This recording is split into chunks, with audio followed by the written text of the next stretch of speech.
Welcome to this Flutecast on a different way to hold the flute. We call it the piper's grip, and if you noticed my playing in there, I'm not holding the flute in the normal way, which is to have the pads of the fingers covering the finger holes. I've moved my fingers and I've straightened them out, and they're across the flute.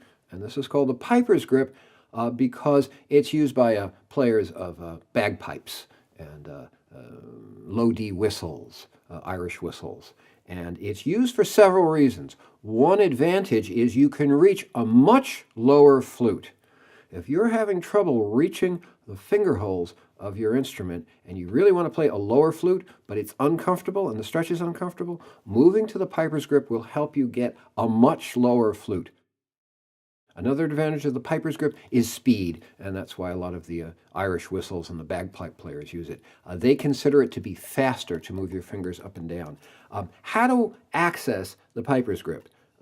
I'm taking my fingers from a normal position. I start in a normal position, and I'm going to extend, I'm going to relocate the first two fingers of each of my two hands, not the third fingers of each of my two hands. They're going to stay in their normal position.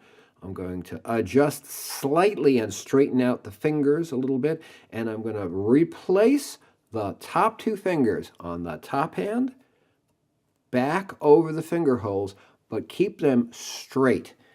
And if you do it with the right angle, you'll find that the middle segments of your fingers fall over the finger holes.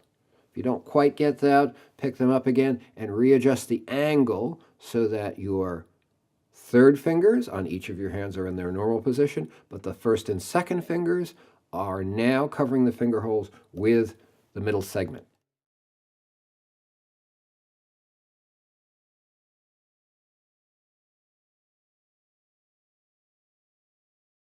What's going to happen the first time you try it probably will sound like this, because you're not covering the finger holes. You're back to being a novice. Remember when a novice and you had challenges, real beginners having challenges getting all the finger holes covered cleanly? Well, now you're back in that territory for about a week or two.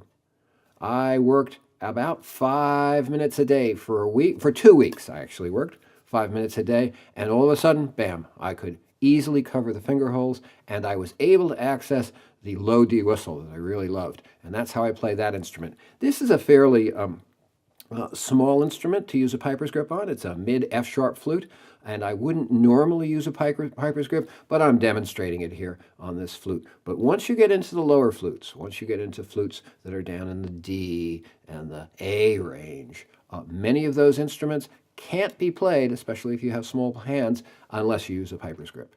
So, and one of the things is, my fingers don't necessarily need to be completely straight. They can be somewhat curved once I get the seal, and it might actually be easier to seal the flute if you have a slightly curved set of fingers. It's a little bit more relaxed.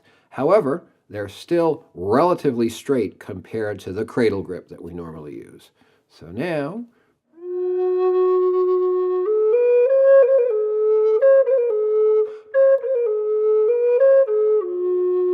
you can experiment with a little bit of that speed that you get.